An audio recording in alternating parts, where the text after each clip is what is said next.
maanta ay wato Nicola Kay maanta lagu sameeyo Soomaaliya dib lagu habeynayo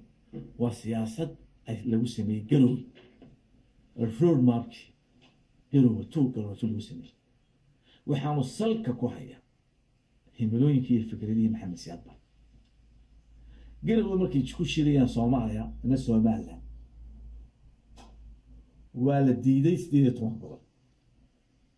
laguma heshiin ila kooda habnaan soo jeed way diideen saxaan USC dadka soo jeed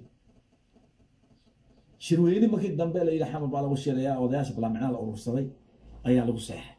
la marsiiyay taas waa ta keentay in maanta wax Jubbaland la ilaa sameeyay taas waa ta keentay inta dad la soo qaxaysay shisheeyaha in dhulkii laga bado dawlad laga dhawaa Jubbaland ila taas waa ta socota ila dooniyo in dadkii xoog weyn ay qaadato Soomaaliya gobol waanu sheegnay taasi inay tahay laga dagaalamay aan yeelin Soomaaliland iyo USC dadka taageeri jiray wax dhacaya ma ana buugi Maxamed Siyaad Barre maanta anagoo saaso dalkayga haysana xamro dawladda ka samaysan tahay USC oo badan